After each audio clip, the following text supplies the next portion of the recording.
This podcast is called Obsessed. Joseph Scrimshaw and his guest get some secrets off their chest. You should listen. It's the best. Hello and welcome to Obsessed with me, Joseph Scrimshaw. I am sitting in my home with an awesome person, Matt Key. I don't know if I'm that awesome, but thank you. You're doubting yourself already. Mm-hmm. So sometimes people are torn about being called awesome. Some people think that maybe it's a little bit too much at the top of the podcast. Now, how do you feel about it? I don't know that I consider myself an awesome person, and it makes me feel weird to be called awesome. What do I need to do to convince you that you're awesome so I feel validated in having described you as awesome? I feel like I need like a montage of moments in my life that you could define as awesome. No, you are a very big, tall person. I am. And sometimes That's when true. you greet people, you hug them and you do this fun thing where you sort of lift them up and spin them around. And in my mind, that's the montage of awesome. You picking up all of these people, hugging them, spinning. Well, It's but very awesome. You do know that's like I do that because like it hurts to bend over for too long. Like I would much rather just pick a person up. Like I'm 6'5", so like it's easier to just pick someone up. But you don't have to spin. That's just to be awesome. The spinning is awesome. The spinning is awesome. The spinning is just like, hey, Okay. here's a little nugget. So I will revise my intro to the awesome spinny Matt Key. the awesome dizzying. the dizzying Matt Key. Well, we've been kicking off the podcast lately by getting questions from listeners about their own obsessions. Oh. And then my guests help answer. That's cool. So are you ready for I that? am very ready. I like this Awesome. idea. This comes from John Widget Robinson. And he says, I'm obsessed with rare and limited edition items. If you tell me there's only 3 left of this and the die-cut foil cover butterscotch exclusive flavored one, my mild interest becomes rabid. What therapy would you recommend to keep me from falling prey to such tactics? I don't know that you should seek therapy at all. I think that's a wonderful part of who you are. Like I don't know that you need to stop that. Like the only reason you would want to stop that is if you're spending $100,000 on butterscotch. Right, but... So I know you're a collector. Yeah. You know, we'll talk about this with your Sure. obsession. You like things. Do you ever feel manipulated? Like, I already have this, but this one has a different cover. I'm going to buy it too. Is that something where you feel like, I'm just deciding to do that versus, man, they got me? Yes. Yeah, it's a decision. Okay. Like I feel like I'm not so obsessed that I can't control my what would that be, like a fiduciary urge? Like is that am I Your saying that? fiduciary urges. Yeah. It's a great turn of phrase. Can't control my fiduciary urges. Like I can typically control my wallet because I typically don't have much in it.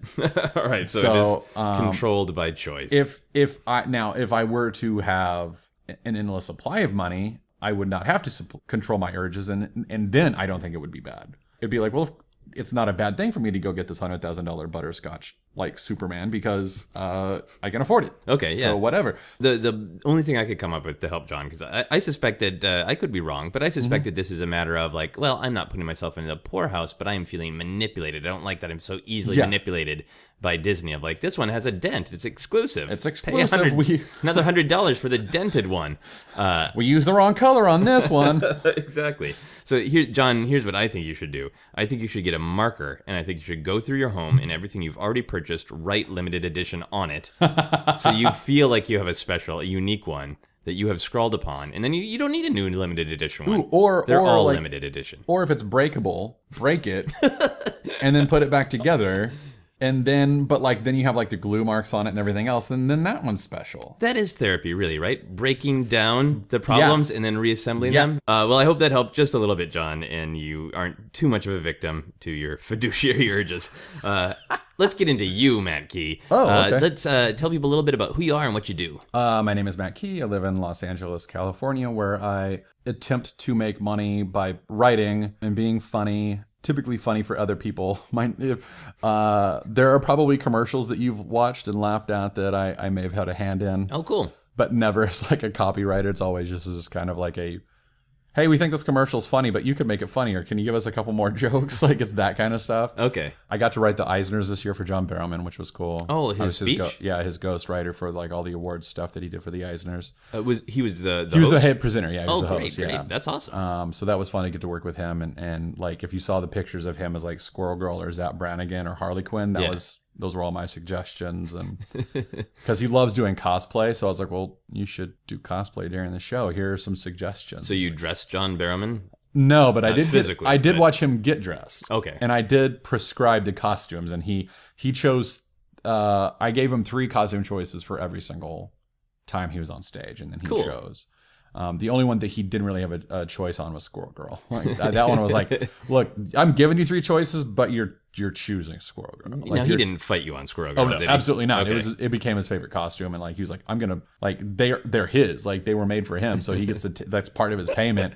So like I would imagine he's probably gonna end up traveling with the Squirrel Girl costume now. So I'm a writer, and I have a podcast called Marvel Movie News. So yeah, you are a huge Marvel guy. Giant Marvel guy. But your main obsession that we're going to talk about today is Doctor Strange. Doctor Strange is my... So I wanted to start by seeing if you remembered like the first moment that you fell in love with Mr. Doctor Strange. Mr. Doctor. I can tell you, it was not a comic book. So back in like 91, 92, Marvel had these collector cards, like collectible Marvel trading cards. And I loved those. Like I was a giant fan of the X-Men series, giant fan of the X-Men. X-Men were what got me into comics because of Nightcrawler. Like my mom and dad were very religious. And my whole family was, and they still are. Like they kind of prescribed to like Wortham's whole like comics are evil and they're like like disturbing the youth kind of thing. So they were very cautious with me trying to get into comics. And my dad eventually bought me my first comics, but what convinced them that they were okay was that I came home with an X-Men comic where Nightcrawler was talking to Wolverine about like Jesus and Catholicism and God and was like going to pray for him or something like that. I brought it from a friend of mine, and my mom and dad were like, all right, well, we guess the X-Men are okay. Did you bring it to them and say, look at this, or did you just casually leave it open on the table? No, I brought it home and looked, and it was like, hey, look at this. Look, like Nightcrawler. And then like a year later, the X-Men cartoon came out. Okay. It was in that time that I started getting these cards, and I got this one card, and it was Doctor Strange, and I still have it at home too. I can remember it. He's like shooting off like these mystical bolts like out of his hands. Yeah. And it's not the best drawing ever, but it was enough for me to be like, who's this guy? Like with the cave and everything else. And from there I started like really looking into him and discovered him in like the Midnight Suns and like Morbius and that whole thing. And then like he was also in Defenders. Like there was I think a comic called Secret Defenders, and it had like an embossed cover on it. It was mostly like kind of Doctor Strange's Cloak of Levitation, but the other Defenders were kind of popping out of it too. And I remember that was one of the first comic books I bought. So what was all because of him. So what was it about Doctor Strange? For people who don't know Doctor Strange, he's the mystical superhero in Marvel. The movie's coming out as we're recording this. It's a few weeks out. So he's the mystical superhero. He's got the cool cloak. He's got the other, various amulets. Eye of Agamotto. He casts spells. He's very connected to sort of trippy Pink Floyd counterculture. What about all of that made you gravitate toward him? So what made you pick him out in that card and go, well, screw you, X-Men, I got a new favorite?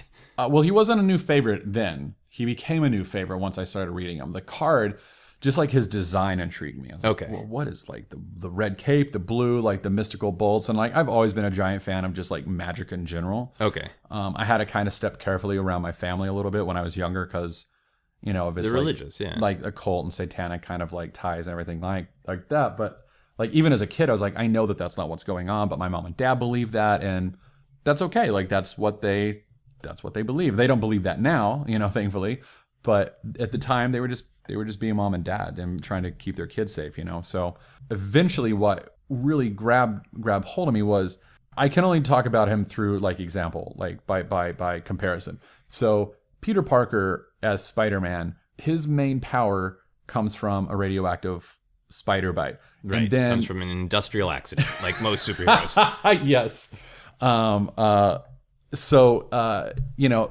And though Peter Parker is a very intelligent character and he makes his own web shooters and is resourceful, the bulk of his power and the bulk of him exercising his power comes from climbing walls, and it's a very active power. Captain America, a military accident, or I guess he's not an accident. He's an experiment gone correctly. An experiment gone right. The Hulk is a military accident. Yeah. But the bulk of his power, again, very active, very throwing of the shield. It's all found in the muscle and everything. So a bulk of the superheroes and what they do all comes from throwing their fists, throwing weapons really hard, physical training, all that stuff. When I was a kid, when I was a kid, because this has stopped as an adult, but as a child also. When you're both physically and maturity-wise a child. Yes. I was not an active kid. Like, I was very much sit at home and read. We took a road trip up to Colorado from Texas. I'm from Fort Worth, Texas. And it was it's like a 12, 15 hour road trip up to Colorado. And we were going up there to visit my family for some reason.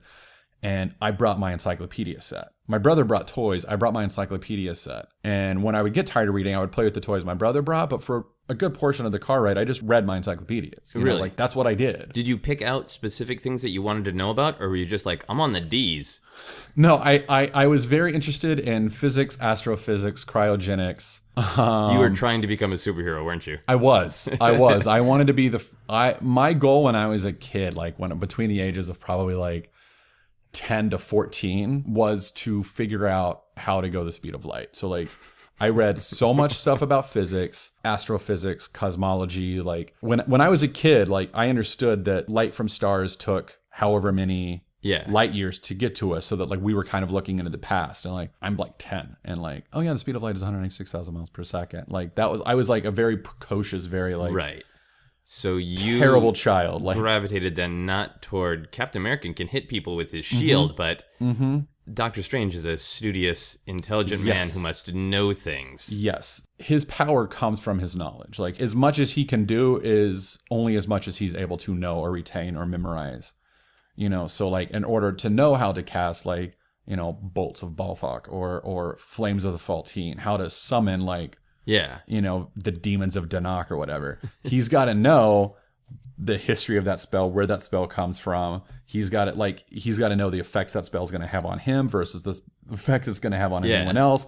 Is it chaotic? Is it good? Like, he's got to make all these decisions all in this one motion. Like, it's not just thwip, thwip, thwip, or, Thor throws his mighty hammer. You're making hand motions. He has different hand motions for different spells, or does he generally just do the just classic does rock-on gesture that he does? Like the rock-on gesture, but like with the fingers kind of raised up. Okay. He typically does that. That's what he's usually... But like in a lot of comics, you'll see he's kind of got him out, or he'll do different arm motions with that sort of hand gesture. And I know that like some of the stuff that I like, some of the TV trailers that I've seen from Doctor Strange, it looks like they're going to do that in the film, which I'm excited about. But that was the thing that like made me gravitate towards him, was like, and even if you look at him, like, he's in good shape, but he's not like he's a thin guy. Like, he's a skinny guy. Like, he's in yoga shape. And you're very tall, but you're thin. And so I imagine you were thin.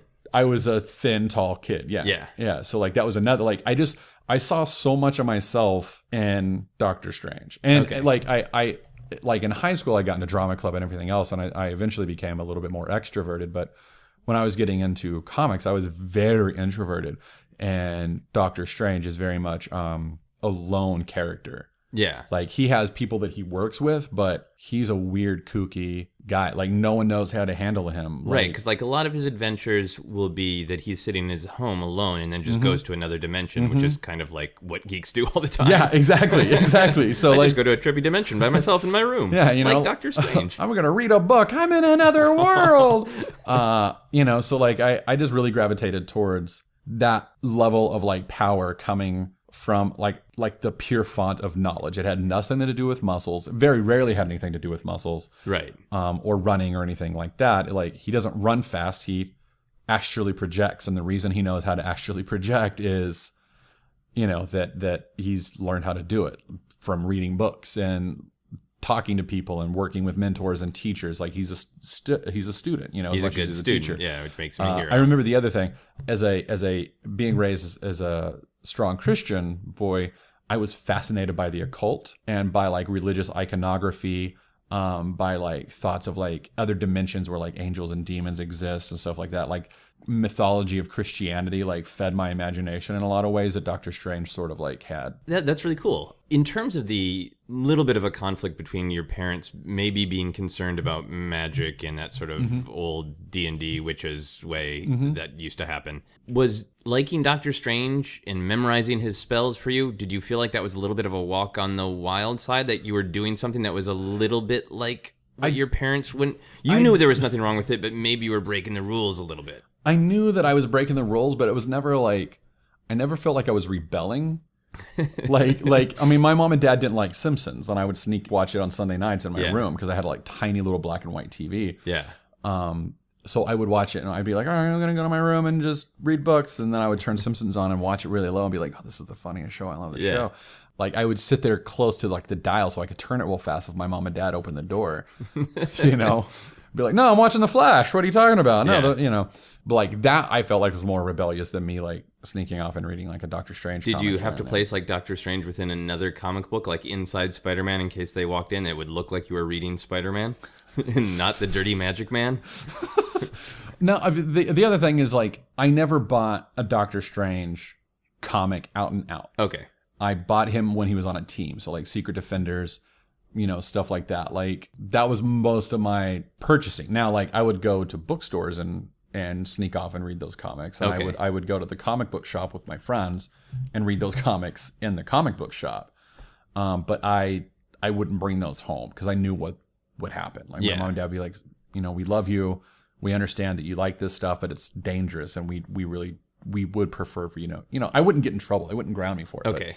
But they would talk to me about it. Okay. Certainly. But I think also like as time started to kind of like I became 14, 15 years old, and my dad saw like he's been reading comics for a few years and he's totally fine. He has not cast any spells on us. Yeah. I think they started to eventually kind of come around to like, it's fine. Okay. He's fine. Cool. So then I didn't sneak it around as much. So you made this connection to him as a young person, which makes a lot of sense. So jumping forward, when I met you, we both work in or dabble in the whole media talking world, where you share your fandoms, and good or bad, there's an element of personal branding, and fans get to know people based on, he really likes Obi-Wan Kenobi, he really likes this, and part of your, I would argue, personal brand is, no, I'm the Doctor Strange guy. Yeah. When and how did that happen, where it became, people meet you and think, Matt Key, the Doctor Strange guy? How did that happen? I think there are two different things that I can point to. So my fiance likes to throw massive parties. Like invite 350 people, 250 people show up kind of parties. She makes social events into productions. Yeah. In a good, cool way. And the second birthday of hers that I celebrated with her, we've been together 6 years in March, getting married in November. But our second year together, her second birthday, she threw an Avengers-themed birthday party. Okay. And I went and got lunch one day with like Ginny Newman and Grant Imahara and a couple other friends. And we were all like just brainstorming who we wanted to be for the Avengers party because Brittany, my fiance, had just put up the invites to it. Okay. And Grant was like, yeah, I think I'm going to be Iron Man. I was like, of course you're going to be Iron Man. Like, of course you're going to be Tony Stark. He's like, yeah, I'm going to make the arc reactor. I was like, yeah, we get it. And they're like, who are you going to be? I was like, you know, I think I'm going to be my Doctor Strange. They're like, what? And I'm like, well, yeah, that's my favorite character. Like, what? And I never really talked about that before. This is like 5 years ago now. And you'd never made that decision. You never sat alone in a room and said, I need to decide who my favorite is. It just had become Doctor Strange. I had just taken for granted that it was. Okay. You know, it was always between him and Nightcrawler. Okay. And again, Nightcrawler, a religious character, like go figure, you know, like you could probably see pick out a theme pretty easily with me. Okay. So they were surprised. So they weren't surprised. They were just like, oh, like that's really cool. Like we didn't know that about you. And then like Jenny got excited. She's like, oh my God, can I make your costume for you? And I was like, wait, are you serious? She's like, oh my God, yeah, I would love to do that. And then Grant got excited. I was like, hey, can I make your Eye of Agamotto? I was like, you know the Eye of Agamotto? Yes, please. He's like, yes. So like he went to the Mythbusters garage and made the Eye of Agamotto in San Francisco for me. Oh, that's awesome. And Jenny made my costume. And, you know, I think that's when people were like, oh, Matt likes Doctor Strange. Like, at least it was a sort of Doctor Strange coming out party, right? It was. It's how I came out to my friends. I dressed as the character, you know, and I've got the facial hair and I like everything. So like that was how I think a majority of like my friend circle figured out that I like Doctor Strange and everything. But in terms of like just people on Twitter and everything else, it was mostly through my Marvel show. Like when they announced that they were going to do a Doctor Strange film, and I just lost my mind. Yeah. And like, because on that show, like that's where I'm able to really let my Doctor Strange flag fly. Right. And be like, all right, now guys, like they're talking about Caecilius. Caecilius has been in like 12 issues. Like he was always Baron Mordo's flunky. Doctor Strange defeated him every time. Like I'm able to do that like more so than with any other character. And I just get excited and like when the first trailer came out, I broke. So like, I think like it was on when they made that initial announcement at that Marvel event a couple years ago that I went on my show and like kind of lost my mind over it, that everyone was able to point to me and be like, holy cow, this guy really likes Doctor Strange. Okay. Yeah. Did you double down on wanting to know the most, or did you already know just automatically this much about Doctor Strange? Or once it became like, I'm part of this media talking world, I truly love him, I want to express my love, I want to always know the answer if somebody's got a Doctor Strange question. Did you make that a mission? I don't know that I made it any more of a mission than it already kind of had been. Like, I think maybe I started to read a little bit more, like, because like I've read a lot of Doctor Strange already, but like I hadn't read some other stuff. Like I had never read Into Shambhala. And I don't know what that is. I've since read it, and it's one of my favorite books of his. Like, it's incredible. It's written by J.M. DeMatteis, who's I love him as a writer, and like it's a book where it's like it's not a comic, it's a graphic novel, and like I say that like, and I know that sounds like very like stuck up and very like, oh, it's an actual graphic novel. But a lot of times it was not published as a monthly thing first. I do not believe that it was. No. But it reads like a book that just happens to have pictures, but it's a very adult book, and the themes in it are very adult. And I honestly think like they play around with it a little bit in the movie, because Scott Derrickson, the film director, who by all accounts is as big of a Doctor Strange fan as I am, he has gone on record saying that like The Oath, the Steve Ditko era Doctor Strange stuff, and Into Shambhala are his favorite Doctor Strange reads. Okay. And the movie's probably going to pull a lot from those. Okay. From those books. So, yeah, like, I mean, I already knew a lot. Yeah.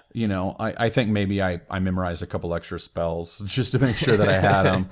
Okay. And I started reading what I had not read. Okay. I was like, well, I better read what I haven't read. But like I had already read like most of the stuff from the 90s and a lot of the stuff from like the oh man, I'm blanking on his name, Bruner and Englehart run, like from the 70s. So you had already internalized lots I already knew of like Doctor Strangeness. Yeah, like the Marvel premiere, Shuma Gorath epic, and Time Doom were already two of my favorites. Cool. So like they were like, hey, we're gonna do Doctor Strange. I was like, oh my god, if they do Shuma Gorath, I'm gonna shit my pants. I like it when you say a Doctor Strange thing, and I'm not sure if it's the name of an author or a spell. And that's definitely how I felt about Shuma Gorath. Shuma Gorath is a Lovecraftian sort of like cosmic horror. Yay! Who lives in another dimension, and some cultists on Earth start like trying to summon him, and in summoning him, they summon a lot of his like sort of demigods to Earth. And in each comic, Doctor Strange ends up fighting some of them. Like there's an Azathoth, I think. There's a Cthulhu, who's like a planet that manifests itself as so like Cthulhu if he was a cereal. Yeah, right. Yeah, Cthulhu, Cthulhu's. Yeah, so cool. It's weird. And then that's where the Ancient One dies. Doctor Strange becomes the Sorcerer Supreme. And his first mission as the Sorcerer Supreme is hunting Baron Mordo through time. Because Baron Mordo discovers this book called the Book of Cagliostro, which is outlawed and you shouldn't be reading it, and it's a bad book and don't read it. He finds it, reads it, and turns out it's about time travel, not reversing time, actually going back in time, changing time, but keeping yourself from changing. Cool. It's a very awful, terrible magic to have, because you change everything except for yourself for your own devious means. But then they discover that Cagliostro is in fact a wizard from the 31st century where everyone can do magic. It's weird. These guys were on so much acid. It's so funny. I wanted to ask you about the drug part of Doctor Strange. Yeah. So yeah. Did you ever are you willing to say, have you smoked pot? Have you done the acid? Have you experimented with the drugs? No. Okay. Does Doctor Strange ever make you want to? Very much. Yeah. Very much. Like Steve Ditko, by all accounts, created Doctor Strange. Mm-hmm. Even though Stan Lee's name was on it and Stan Lee helped with the scripting, the story is that Steve Ditko, and I think Stan Lee's even acknowledged this, Steve Ditko approached him with this Vincent Price like magician. Yeah. And Stan Lee was like, sure, let's give it a shot. Let's put him in the end of one of our Strange Tales. So the first appearance of Doctor Strange is in Strange Tales 110, and a little 6-page backstory following Human Torch fighting a villain called the Paste Pot Pete. who was like, he goes on to become the trapster, and he has a glue gun, and it looks like he's coming all over the place. But he traps you in glue that you can't escape from, except Human Torch is like, burn it, fly off. Okay, so Strange premieres with the cum monster. Got it. Yes. But he's like this dude, like a weird, it's terrible. Yeah. But Doctor Strange appears in that, and I don't think he was in Strange Tales 111 because they didn't know how the fans would respond. And in those days, like, Strange comic books were released every 2 months. Mm-hmm. So Strange Tales comes out in April, then in April, May, June, then August, So they had 2 months to get fan mail in response to, oh my God, we really like this Doctor Strange character. So then they come out, they start producing them in every single back issue. So for the first like 5-6 years of Doctor Strange, he was just like 6, 8, 10 page backstories and Strange Tales. Then he eventually, like, Strange Tales 169 gets his own comic. But it took like almost, what is that, like 8 years or something like that for him to get his first real comic book. I forgot the question. Oh, it's Ditko. Sorry. Ditko wrote all the stories by himself, did all the artwork by himself, and would give it to Stan and tell him what was going on in the panels, and Stan would write in the dialogue. That was the extent of the writing Stan Lee had with Doctor Strange.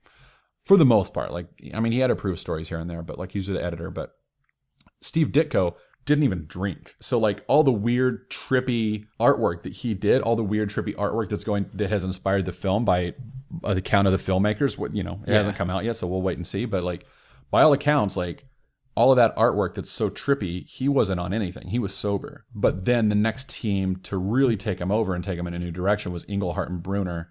And like the early 70s, like 73, 74 with Marvel Premiere, and then they spun off in like Doctor Strange Volume 2. And they were notoriously on acid. Okay. But your connection to it, coming to it from a sort of a studious, almost like a good boy place. I don't mean that in any sort of pejorative way, but like somebody who values books and values knowledge. That's like a really responsible. You came to it from that way, but it is so known culturally from being like, this celebrates getting fucking high, man. Would you ever just get high just to be a little bit closer to this thing you love? Just to know, like, is that bullshit or take acid to see if it truly does look like Doctor Strange? No, for real. I'm super tempted. Super tempted all the time. I'm kind of like nervous with what it would do to my head. Okay.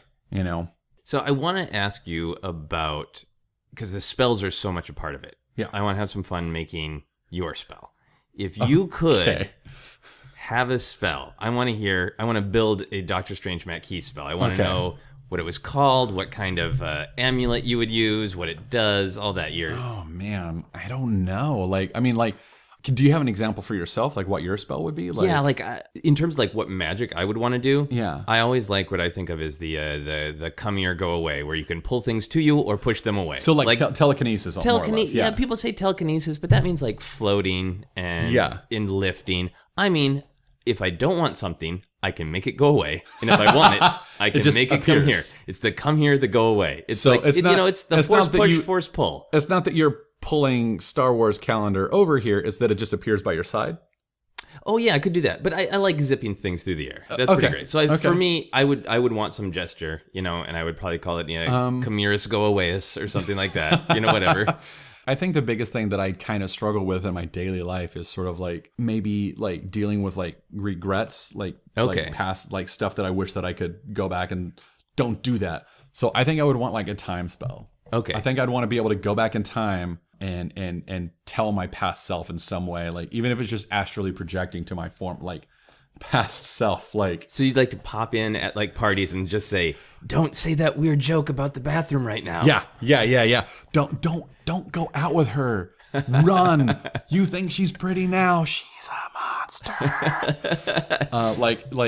Yeah, because like. I think it would be cool to go back in time, but I would be worried about the ramifications of going back in time and stepping on a butterfly, and then I come back and everyone's lizard people, But like, I think it would be cool to be able to go back in time as like, kind of get like impressions of it and be able to plant seeds to so slightly change positive things. too, of be like, do talk to her. Thumbs up. Good move. Yeah, thumbs up. She's gonna have an Avengers party. Yeah, keep talking to her. Keep talking to her. But it would also be like, you should quit this job now, not 4 years from now. Okay. Take this other job. I think would that's be like that great stuff. power to astrally project yourself to yourself in moments of crisis or future crisis. So what would this spell be called? There's all these great Doctor Strange spells that are the something of the something, right? All the Doctor Strange spells are like Doctor Strange summons power from other deities and dimensions. So like the Flames of the Faultine.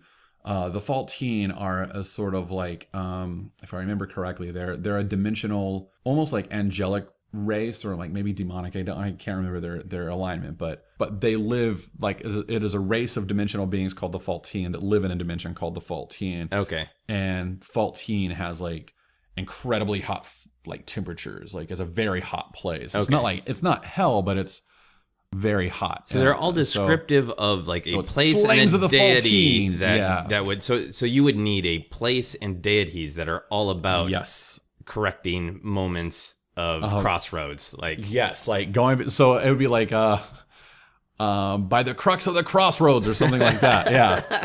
That's great. And then what kind of a gesture would you make? Well, if it's the crux of the crossroads, it would have to be like an X, like you would like do a jumping jack or something, and then like the magic would explode out of your wrists in like the shape of an X, and it'd be like, he's an X-Man. No, he's a sorcerer. It would be like that, like kings, almost like a Power Ranger, maybe, like how they do that whole like, oh, I'm Tiger or whatever. Oh yeah. So maybe I like come up like above my head and then. Oh yeah, and then whip it down for the. Then whip it down, and it opens the time portal, and that's when my astral projection goes through. Just goes sliding in. Just goes sliding right in. Stop yourself from the horror. like a womb into the slips of time. Hey guys, it's Sarah Meyer, co-producer of Obsessed, and I'm out and about trying to find out what your average person thinks about Doctor Strange. Have you ever heard of the superhero Doctor Strange? I have not. From the name, can you imagine what he might be? Probably villainous, possibly with a strange costume. Goatee or no goatee? I'd say no goatee. Do you know who Benedict Cumberbatch is? I don't. That's an actor, isn't it? But all I've seen is his name is that he's everywhere, but I have no idea what he's done. Yeah. Do you like the name Benedict Cumberbatch? No. Have you heard of Benedict Cumberbatch? Yes. Can you describe what he looks like? Like an elf king. He looks like an elf king. Fairy-like. Some people say he looks like an otter. What do you think? Yeah. Now that you mention it, now that's all I'm going to see when I look at him. Do you think knowledge is a superpower? Oh, yeah. I mean, intelligence is better. Do you believe in alternate realities? No, that's what your brain's for. Yes. It's just impossible that there's not another world where we are who we are, but just doing different things. That's so selfish and narrow-minded for us to think that we're the only goddamn people living a life out there. Okay, this is a weird one that you don't have to answer, but if you could drop acid and watch a movie, what movie would you pick? Last time I did that, it was a Metallica video. So it was about this guy that got blown up in World War I. And so everything in black and white looked like it was in colors. And so that made it just seem funnier, even though it was a guy in a hospital bed with a cardboard box around his head. But we just thought it was funny because it looked like he was eating Chinese food the wrong way. So if you were going to drop acid and watch a movie, what would you pick? Cloudy with a Chance of Meatballs, because I've done it. And it was amazing. Went by myself, and I was in IMAX 3D. It was the best thing ever. And then when I walked back outside, it was nighttime, but I still kind of saw like cheeseburgers and pizza like up in the sky. It was really nice. So you'd recommend that maybe? I do, yeah. 100% I recommend that movie. It's so good. Will you go see Doctor Strange with a little extra? Possibly I might now. You put the idea in my head. I might do it now. I might come back and see how it went. I'll be here. We're going to move on to our How Obsessed Are You questions. These are questions that I ask everybody, or variants of, to get a sense across all the podcasts of how obsessed people are. Okay. So do you think about Doctor Strange every day? Yes. Tangentially to that, there have very literally been moments where, this is going to make me sound like I'm a crazy person. There have been moments where I've been driving somewhere and I'm thinking about a Doctor Strange story that I've just read or some quote that he said that's kind of stuck with me. There have been moments where I've literally thought to myself, I should give him a call and just see what he says. He's a fictional character. I can't do that. Like, Oh, really? and I've had to catch myself. Like, he's so real to me that there have been times when I'm like, I can talk to him. No, I can't. Right. Like, and I catch myself in the moment. Well, and a And character thinking who of sort myself of like as a crazy I'm like, okay, I'm insane. Like, I'm literally going insane that I thought, even for half a second, that I could talk to someone. Like, my brain said to me, you should ask that person a question. They might have the answer to that query. And then my other brain was like, no, we can't. He's not real. In your defense, it's a character who lives and can travel to other True. dimensions, Very astrally true. projects. Very true. It's not, you're like, I hope I can talk to Marge Simpson. It's like, That is true. it's like a reason maybe that you gravitate toward that. Yeah. Okay. Yeah. I would say that counts as thinking about him every day. Yeah, and it's that and my cats. There have been a few times when Brittany and I will be on the road, like traveling somewhere. I'll be like, I really wish, I want to know how the cats are doing. Let's give them a call. Like, I've actually said that to her. We should call the cats. And she's like, baby, they won't answer. I was like, oh, no, you're right. No, they're cats. They can't do that. All right. Well, never mind. There is a pet phone. I know. I've heard of it. But even so, like, so I've got this cat named Hawkeye who's cross-eyed. And I'm convinced that he is like one brain cell away from being able to talk. Like, I look at him and like we lock eyes and we stare at each other. I'm like, why are you not talking to me? It's like you're driving me crazy. You're not talking to me. Yeah. Well, that Why would are be you another not good talking to me? spell to make the cat talk. Yeah, crazy catechus. By the cats of the catacombs. But you know, I think about Doctor Strange every day. I read at least one Doctor Strange comic a day, whether I've read it or not. Okay. Like on purpose, as like it will be 11 o'clock and you're like, whoops, I didn't read my Doctor Strange comic today. No. It's not like that. But like I typically read like 3 or 4 comics before I go to bed. Okay. I have this great app called Marvel Unlimited. The app itself actually is a little buggy, but in concept, it's got like 30,000 comics on it or something like that. It's like, pretty actually unlimited. Yeah, it's pretty unlimited. So I'll read through that. You know, I've been rereading through the Englehart Brunner stuff recently, the late 70s stuff. So this is a great segue to the next How Obsessed Are You question. Okay. Because you read comic books at night right before you go to bed, trippy comic books. Do you dream about Doctor Strange? Have you had a dream about Doctor Strange? I want to say yes, but I don't remember the details. I feel like I had a dream where I actually had a great Jedi dream a few years ago. I feel like I had a dream once where he was like giving me wedding advice, but I don't. Was that recently when you were going to get married? It was like earlier this year, like way earlier this year. And that's why I remember telling Brittany about it and being like, baby, I had a dream where Doctor Strange gave me like wedding advice and he was really cool. Did it seem like it was good advice? Yeah. Okay. But I can't remember any of the details. I just remember having a dream where Doctor Strange was like, no, Matt, let's sit down and talk about this. Okay. Well, let me ask you this about Doctor Strange. I think another thing that is unique about him as a hero is he's always been portrayed with gray in his temples and that he's a little bit more of a middle-aged man. Is he a father figure to you? I don't know if he's a father figure, maybe more of like an uncle, like a really cool uncle. Like Uncle Doctor Strange. But it is funny because like he's got gray in his hair and in his beards in the same place that I do, and like I don't color my hair at all. Like this just grows in naturally. So like I've had a few people, especially at conventions, when I'm just wearing a Doctor Strange shirt like I am today. I've had a few people who'll be like, "Did you color your hair to look like Doctor Strange? Like, no. Are you cosplaying as like cool, like on the level Doctor Strange?" I'm like, "No, this is just my hair." Do you want some wedding advice? I can give that to you. Yeah, it's funny because like Bill Murray's like my favorite actor and is like a bit of an icon like to me.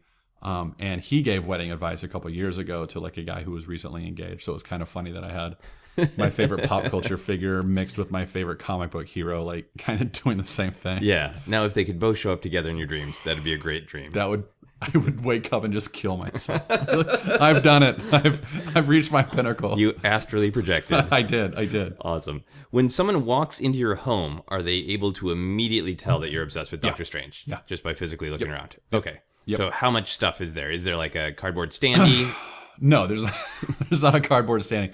It's actually funny. I've had a couple people come over to my house that have been on my Marvel show that had never, like Hector Navarro came over a couple weeks, He's a nice guy. a couple months ago, for a project we were doing with Darren Ross, and he walked in, and we had everyone walking through our back door, our kitchen door. So he walks in, and he looks around the place, and I'm like, "Hey, buddy." He's like, "Hold on." And he looks around, and then he finds the Doctor Strange stash and goes, "There it is." And he walked over to it. That's what he knew I had something. He knew I had to have something like that. When you say stash, now do you have a specific Doctor Strange area? I do. Like I do. An So, altar? I've never thought of it as an altar. I've got 2 bookshelves right next to my kitchen, and they've got a lot of books on them, but they've got even more toys on them. Okay. Our bookshelves are not functional at all. They hold books, but we have to take down 3 or 4 toys to Layers get any of book. toys to get to the books. get down any book that I we want. understand. But so we started taking books out of it a couple of years ago when we realized our problem.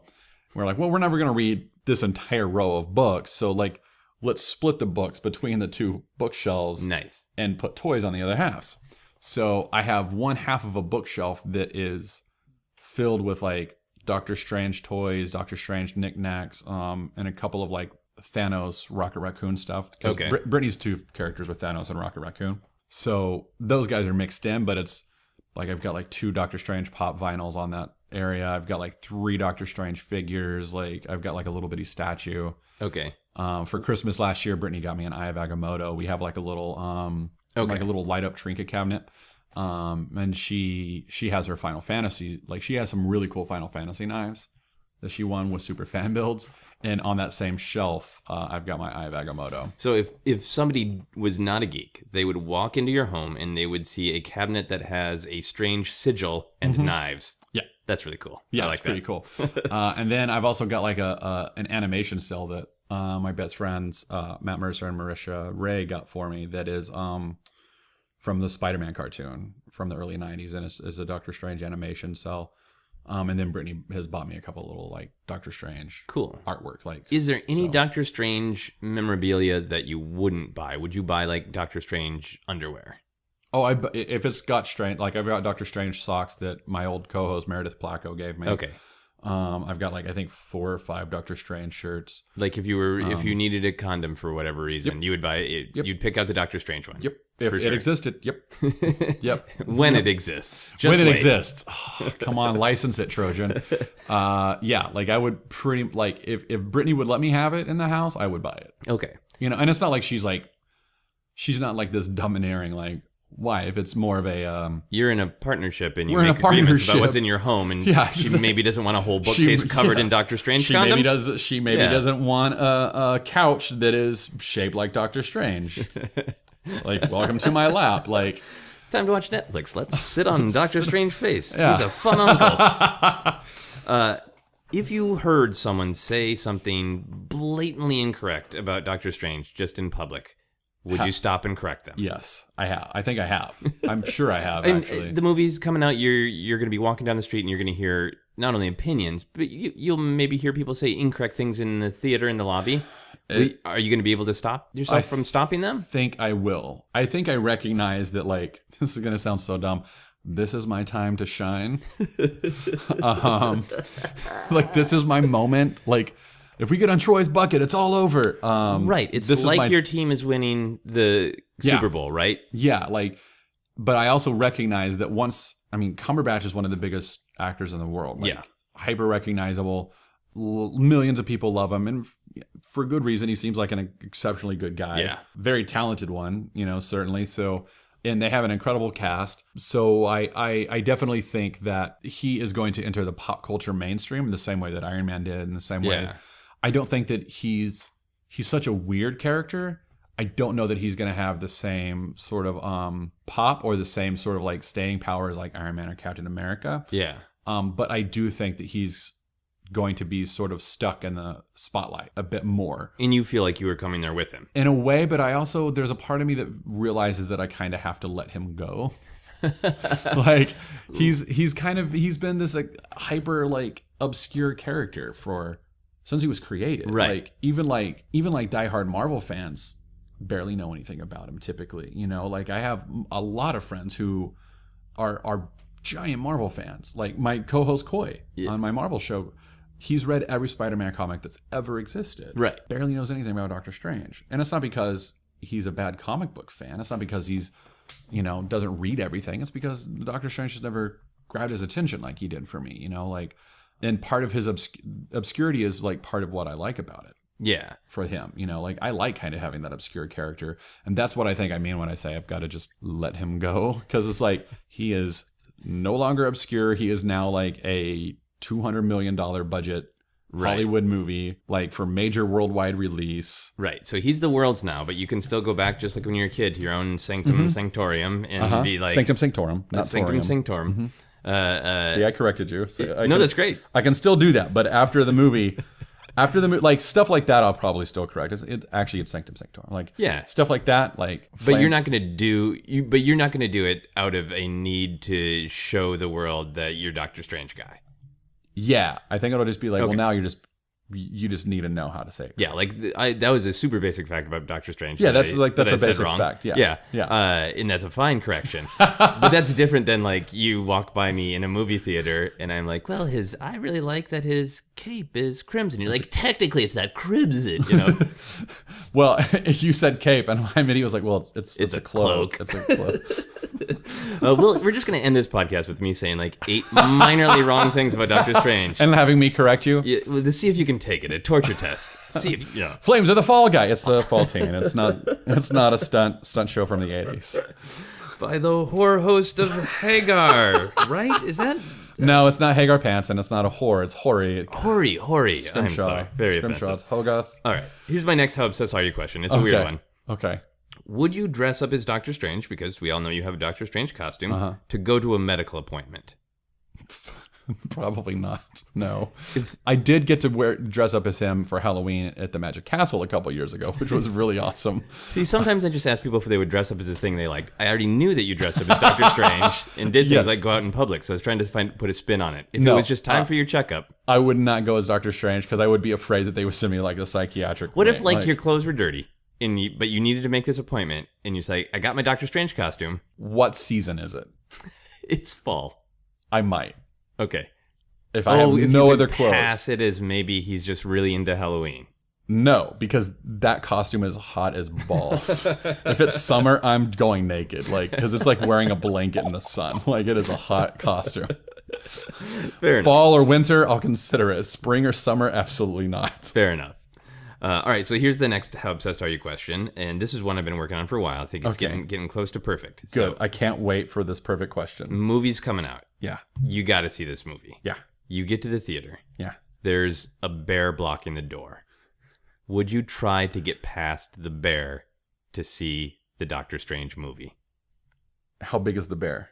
It's a large bear. It's as tall as you. Are other people fighting it? Other people are backing away. So it's just me and the bear. Yeah, it's just you confronting your lifelong love of Doctor Strange. And Brittany's with me because I can't go watch that movie without her because she's going to want to see me cry. Right, and you need to see this movie, right? It's not that you'd be like, I'll wait until it's out on demand. All right, so there's a game called Mansions of Madness that I love to play. And whenever you confront a Lovecraftian horror in that game, you have two choices, either attack or evade. Right. I would not attack the bear, but I would try my hardest to slip by it. Okay. I would try my hardest, like, I would not run away. Okay. Because, like, it's opening week and it's going to be sold out. I'm not going to be able to wait to go watch it. I'm not going to be able to, like, and I'm not going to, like, I'm going to, like, the tickets go on sale on the 10th. I'm going to be one of the first people to buy my tickets. If it's playing at the El Capitan, I'll go see it there. If it's not, I'll go see it at ArcLight. But, I have to see it on Friday night. Yeah. When it comes out. So you would seriously try to negotiate around a bear in some way? I would. Maybe distract it, maybe slip by. I would. And I'm not having fun with the answer. That is what I would do. Yeah. Like, I'm not like, oh, I'm obsessed, wacky. Right. No, that's what I would do. I think I'm hearing logic because you would not fight a bear. And no, I used to phrase the question that way, idiocy. and that's just like, would you kill yourself? So yeah. Yeah, that's pure idiocy. That's why this question is much better now. Yeah. When it leaves you some literal wiggle room around the bear. If I would find ways to distract it, I would like maybe from a distance throw rocks at it. Is there a Doctor Strange move. spell that you could scream that you think would best distract the bear? I don't know that a bear would be distracted by anything, though I would probably try to shout spells at it just for my own enjoyment. Wait, yeah. Is there an ideal one to distract a bear? Crimson Bands of Sitarak. Oh yeah. Like, Crimson Bands of Sitarak! No, he didn't move. Flames of the Faltine! No, he's Demons of Danak! He's still not moving.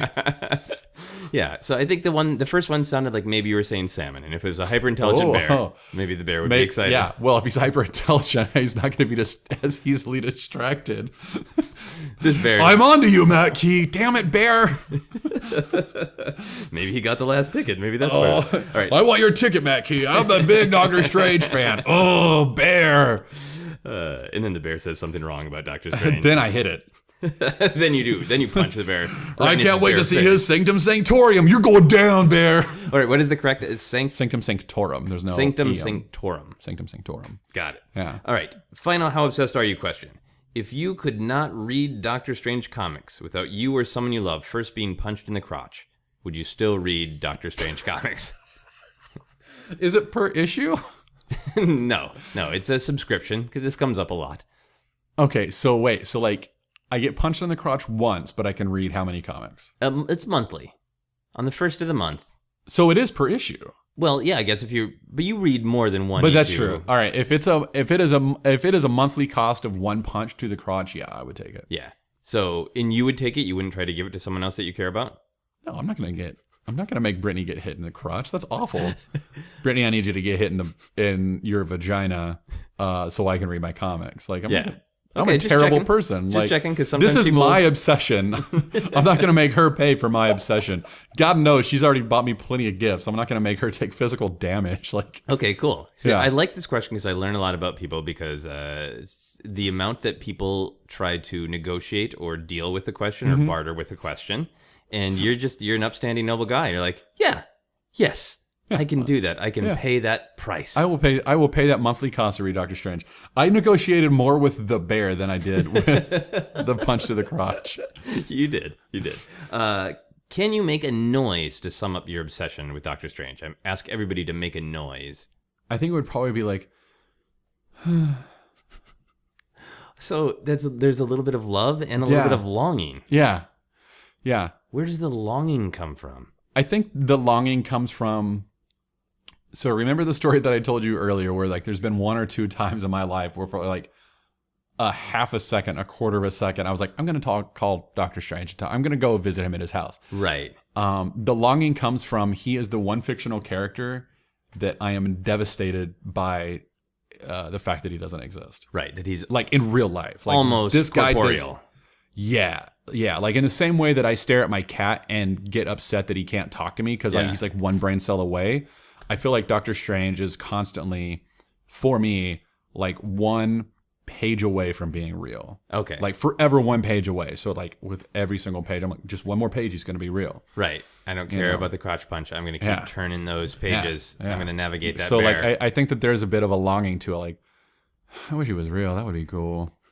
And I don't even know why. He seems like he's probably in the comics. He seems like a good guy. Yeah, he's nice. He's very centered and zen. There are times when he gets like angry and ruffled, but like he's defending our entire reality. He's got a lot of responsibility. That's another. I didn't get a chance to talk about it, and I know you're trying to wrap it up, but like very quickly, that's the other thing that I love about him is that Captain America fights Hydra. Yeah. And Iron Man's like, oh, here's this giant green dragon I've got to shoot, like in the middle of the Indian Ocean. Fin Fang Foom. But like Doctor Strange is like, his adversaries are demonic lords of other dimensions who are like the size of skyscrapers and made of fire that doesn't belong in our dimension, right. Like they're going to destroy reality as we know it, like the fabric of our existence. Yeah, like they are people who have the power to like look at you and banish you to another dimension. And like, what can Captain America do against that? Right. Like why yeah, that's really interesting to want to know that guy because he has this level of responsibility. And I think in life, when I'm seeking someone to talk to, I want to talk to the kind of people who I just see the tip of the iceberg of the world that they're handling for everybody else. Like, I think when somebody's really good at organizing a show, that means a lot to me because I know though they're dealing with all of this stuff behind the scenes so the audience can just see this. And that to me is like Doctor Strange, like that Yeah, guy. there is a sort of magic to like stagecraft in that way. Yeah, but just the idea of like that'd be a good guy to get advice from because he handles things. He's a problem solver, and he doesn't ask for a lot of credit. Yeah. He just makes problems go away. He So just if you're makes the to him and problems go like, away. I'm not sure what to do with my career choices, Doctor Strange. Which headshot? Like he's Can you help me choose a headshot? He's gonna have a good opinion. No, like it's the fact that he is a very lonely character, like, but he chooses to do that because he's the only one who can. Like it's that sort of like sacrifice. Like, and he's like. Jason Aaron's current run, one of my favorite things about it is that that I haven't seen other comics really tackle is seeing normal people react to Doctor Strange, not able to see what he's seeing. So in the comic book medium, you can see what he's seeing. You can see the weird extra dimensional creatures that he's defending us against, and he can see the weird like psychic parasite that is attached to you. Yeah. But you can't see that. All you know is that you have a really bad headache and you're kind of sad today. Yeah, and a fun uncle is staring at you weird. Yeah, but then there's this guy in this tattered coat who's just like giving you weird eyes and kind of moving in a weird way. And you're like, who's this crazy idiot? But in his mind, he's seeing it and he's fighting it on a different plane. Yeah. You know, but that's the sacrifice that he as a character makes. It's like, people see me as crazy. I'm put into a crazy box. I can't have a lot of friends who can tolerate me because of what I have to do to keep the entire reality, like not our world, our reality. Yeah. Like our galaxy, like our universe, he keeps it safe in some capacity. And that's the sacrifice that he makes. And I just think there's like so much like pathos and strength in a character who he can't go to Captain America for help. Like, like, hey, there's a horde of mindless ones attacking us, being led by the Dread Dormammu and his sister Umar. By the way, they can dissipate you with a thought. Can I have your help? No. Like, he's by himself. Yeah. You know? And I think that's really cool. Yeah, absolutely. So I rate people's obsessions. Okay. On a scale of 1 to 7. To give it a little more flavor. Sure. I say it's 7 things. So what's another good Doctor Strange amulet or thing that he has? He got the Eye of Agamotto? He's got the Eye of Agamotto, the Orb of Agamotto. He eventually he has the Book of the Vishanti, which is like the greatest tome of like white defensive magic. All right. Let's Book of Vishanti. We'll run with that. Out of 7 books of Vishanti, I think I'm going to go as high as you are 6 books of Vishanti obsessed. 6? I'm not a 7? Well, you know, to me, I've been holding back 7. If you want to go higher, I'll go to like 6.25. No, it's fine. But what would I have to do to get to 7? I'm holding back to 7 to the day when someone. This podcast is, I describe it as dangerously bordering on therapy sometimes. And I'm saving the 7 for the day where somebody just has a breakdown and goes, "Oh shit! No, that person needs to go to the hospital." But now I have a little bit of a problem. Now, not a huge problem, but like I have my obsession in control. Yes. So 7 is an out of control, needs to go to the psychiatric. Yeah, I think 7 or maybe we'll see. We'll see when the day comes to 7. But I haven't quite got to 7 yet. But you're real high. But I'm bordering on needing help because there are times when I think Doctor Strange might actually be a real person. Well, there is certainly that bleed in reality, which is appropriate to Doctor Strange. But if you're driving down the road going like, I think I have a flat tire, I better call Doctor Strange. Hey, Joseph, do you have Doctor Strange's number? I'm never talking to you about him. You've integrated him into your life. Yeah. He's there in a daily presence. Yeah. He has a very specific resonance to why you attach to him as a youth. Yeah. And you're very articulate and aware of why you like him and why he's meaningful. Yes. Ken Napzok is our officiating our wedding. Yeah. And he came over the other night to kind of talk about the license and everything. And he said, now, like, you guys aren't doing a religious wedding. Do you want me to read from anything? And he's like, do you want me to read from a Doctor Strange comic? And I was like, actually, yeah, that could be kind of funny. So, yeah. Are you going to do it? Probably not. But okay. Because that's my thing. It's not Brittany's thing. Like, yeah. We need a thing that he would need to read from for both of us, which I don't know what that would be. Yeah. So, well, that's really if I was marrying myself, yes, he would read from it. Well, I'm sure he would read from like Marvel Premiere number 10. I'm sure Ken would come over and just do a ceremony just for you. He would. Like he's a good guy. The blessing of your macaroni and cheese or whatever. He's a good guy that way. Yeah, he is. Can you tell people where they can find you on the old social medias? Yeah, my Twitter is at the Matt Key, so TheMattTKUI, and you can find me on my Marvel Movie News podcast that I do, which is on iTunes. You can also find it on YouTube, /Popcorn Talk Network. You can also tweet at me there Cool. at Marvel Movie News or Marvel News Show on Facebook. Awesome. So here's some quick plugs for the show before we go on to our final questions. You can follow me on Twitter and Instagram as @JosephScrimshaw. You can follow Obsessed Podcast on Twitter as @ObsessedPodcast. For info on all my upcoming shows, you can check out my website at josephscrimshaw.com. There are 2 ways to support Obsessed. You can back us on Patreon and get exclusive bonus episodes every month. For full info on that, go to patreon.com/JosephScrimshaw. Or you can support all the podcasts on the Feral Audio Podcast Network by shopping through our portal, which sounds like such a great Doctor Strange thing. Just go to feralaudio.com, click the support our artist buttons, and shop on Amazon, and some of the money will go to supporting Feral Audio. Now, if people went through the portal, what should they buy on Amazon? For Doctor Strange? Yeah. The reading recommendation that I tell everyone is Brian K. Vaughan's book called The Oath. Okay. It's very accessible. Like, you don't have to know a lot of Doctor Strange backstory to get into that book. Brian K. Vaughan is one of the best writers writing right now. Cool. It's a really good sort of like modern revamp of the character in a lot of ways, and it kind of stands on its own. It's just a little 6-issue story that more or less stands on its own. It's not necessarily in canon, but it's not out of canon. That's my favorite recommendation. Is The Oath. Cool. If you want to dig deep into the weirdness, you have to dig to find these, but there's the Marvel Premiere series that I really like with Shuma Garoff. It's Marvel Premiere number 3 through number 12 or 13. Okay, cool. So if you like Doctor Strange or you're intrigued, go put on your cloak, not your cape. Cloak of Levitation. Go to feralaudio.com.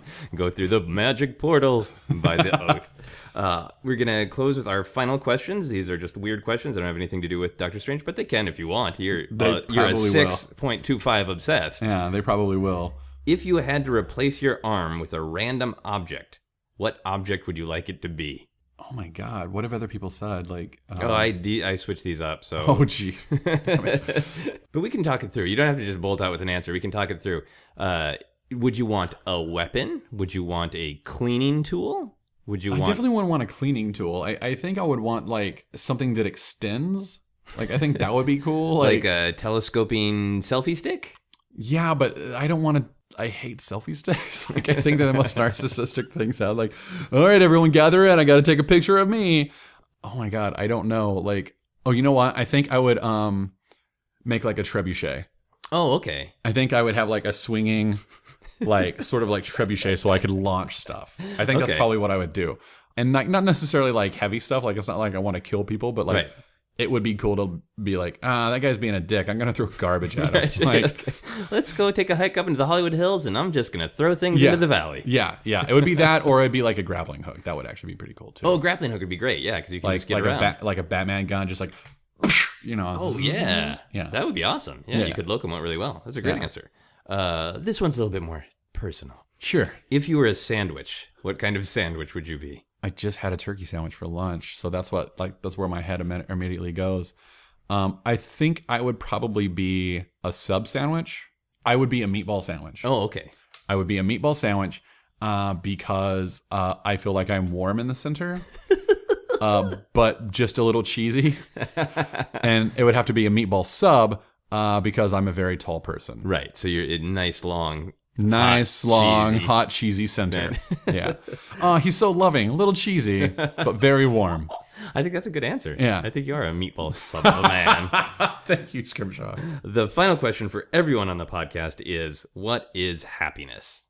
Whoa. Yeah, I know. That's like a whole other podcast. I know. It's like a very soft, gentle sucker punch, isn't it? Oh my God, yeah. I mean, when you asked it, my immediate thought was Britney, which, again, that's the cheesy center. Yeah, but that's also, the person you're going to marry, that's a pretty good answer. Yeah, but I think that, I think happiness in and of itself has to be deeper than another person. Like, happiness has to be found inside of you. So maybe that's speaking to something that I need to go to therapy about, that my happiness is my fiance. I don't think that's a bad thing. No, but I know what you mean. And on one hand, it's like, oh, that's a great, natural, immediate answer. I think that the happiness I wish I could attain would be satisfaction with myself wherever I am. Right. Like the mirror, like the mirror of Erised in Harry Potter. Okay. When you can look at the mirror and see only yourself, right, then you are truly happy. And see just yourself. and Just not yourself astrally as you are. projecting Yeah. to tell yourself to do things Yeah, differently, yeah, but yeah. just yourself Yeah. in this moment. Yeah. That is a great answer. I think that's what I would define happiness as. Yeah. If I wanted to be truly happy, I think it would be that, like, to be able to look at myself in the mirror, wearing my shirt, however I am, and be like, That's I good. don't need any more money. I don't need this success or this job or whatever else. I'm happy as I am. That's I think awesome. that's, I guess that's a tautology, but anyway, yeah. Happiness is happy.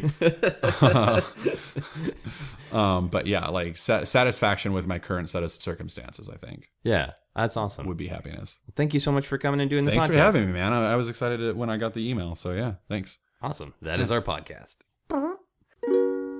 You've been listening to Obsessed. Joseph Scrimshaw and his guest shared some stories with the rest. Rate 5 stars if you're impressed. Do you think Doctor Strange would go to Burning Man? Oh yeah, absolutely. Yes. 1,000 times yes.